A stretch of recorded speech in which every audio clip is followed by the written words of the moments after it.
Maria stayed frozen on his lap, feeling the weight of his gaze as if he could see every fear and secret.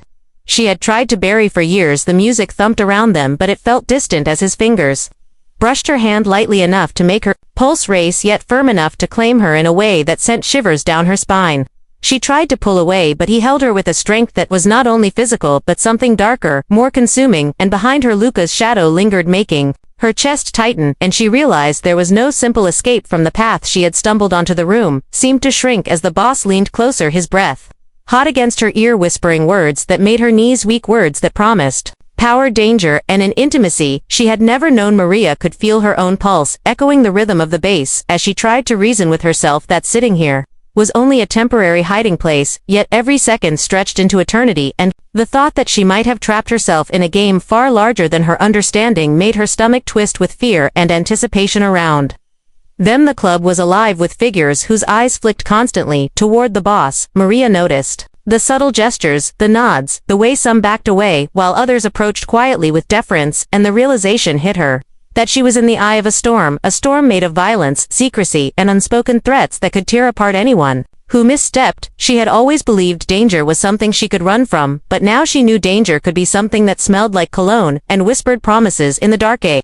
waiter passed by carrying drinks, and the boss's hand did not leave her waist. He let it rest there like a warning, like a claim. As Maria tried to focus on anything else, the flash of a knife glinting across the room made her gasp softly, and he caught her hand, keeping it steady, his eyes scanning the crowd with a predator's intensity. She realized in that moment that her survival was tied not just to being near him but to understanding every gesture, every glance, every silent command that pulsed through the club like a heartbeat that was not her own. Luca appeared at the entrance, his eyes scanning desperately for her.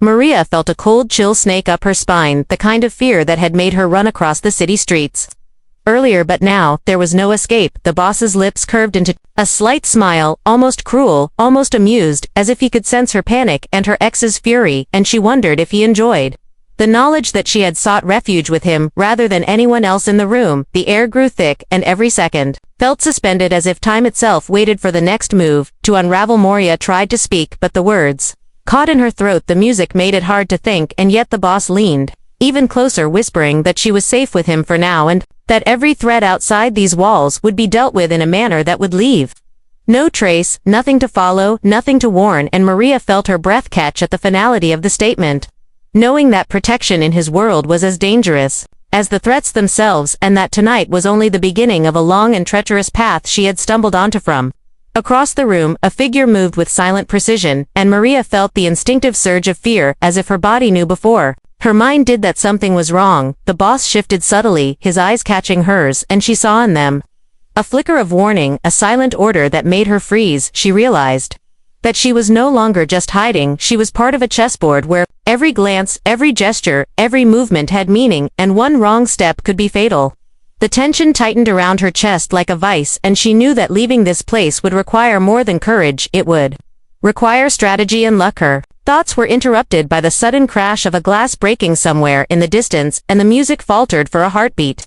The boss's hand tightened on her waist, and his eyes swept the room, scanning the shadows like a hawk hunting prey. Maria felt herself trembling, and yet rooted to his presence as if by instinct.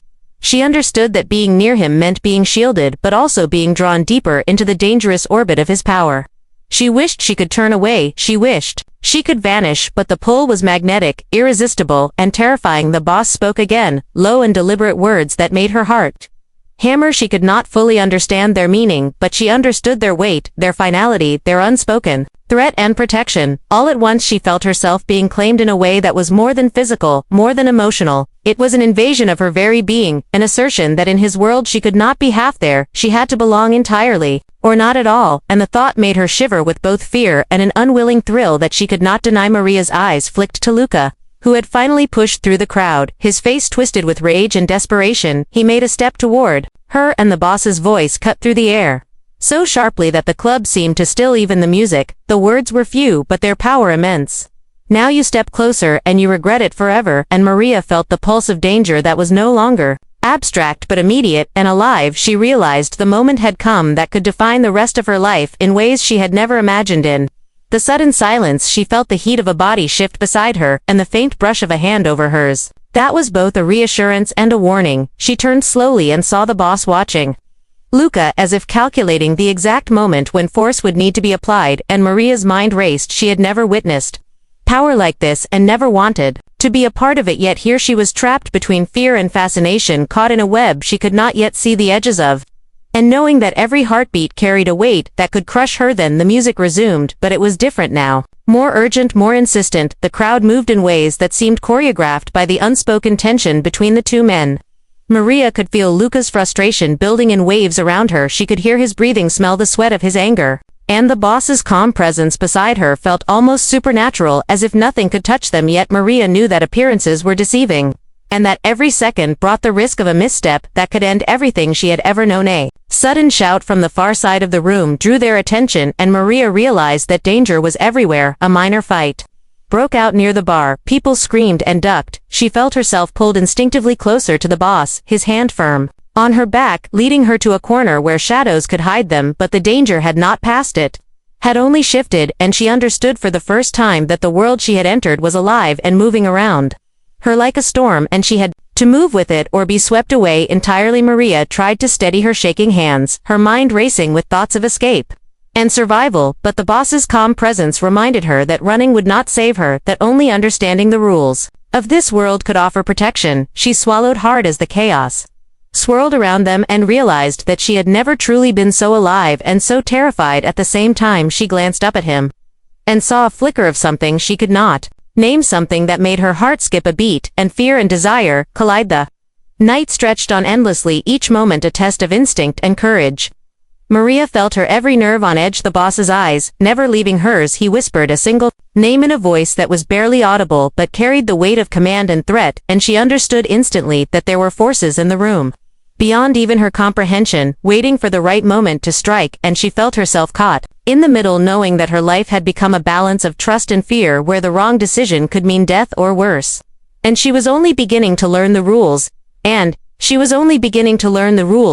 and just when she thought she could breathe, a new figure appeared from the shadows, someone unknown but clearly dangerous. The air seemed to thicken.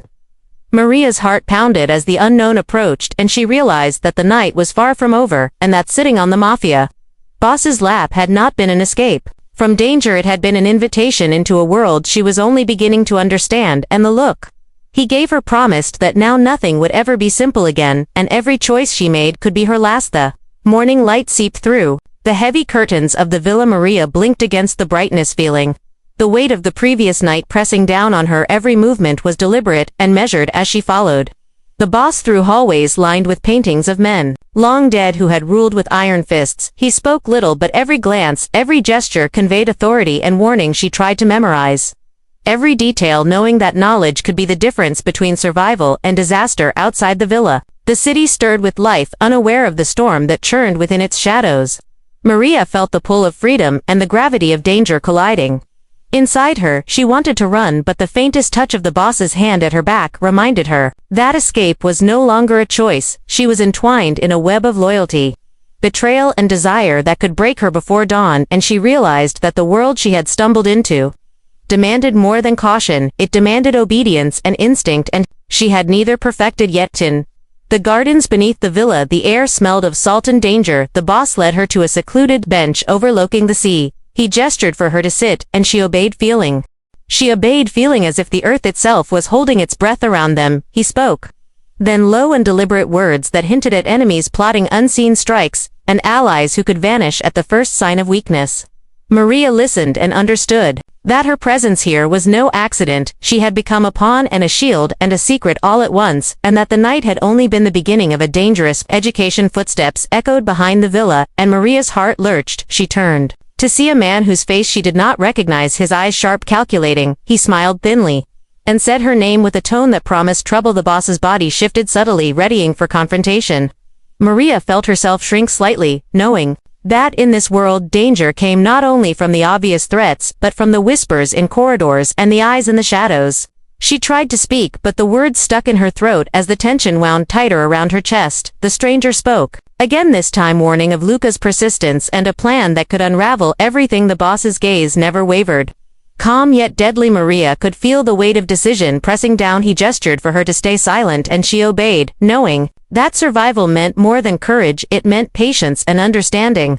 And that one wrong word could ignite a chain reaction from which there was no return. She glanced at the horizon, the sun barely rising, and realized that her life had changed forever. As the morning light brightened the garden, the boss leaned close and whispered that now she belonged to this world and he would teach her to survive within it. Maria's heart pounded with fear and anticipation. She felt the pull of something dangerous yet intoxicating, and she knew that the line between protector and captor was thin and shifting. She shivered despite the warmth of the sun, realizing that the next move she made could save or destroy her, and that Luca's shadow was never far behind. And somewhere in the streets of Palermo, a plan was already unfolding to reclaim what had slipped from his grasp, and Maria had no choice but to face it.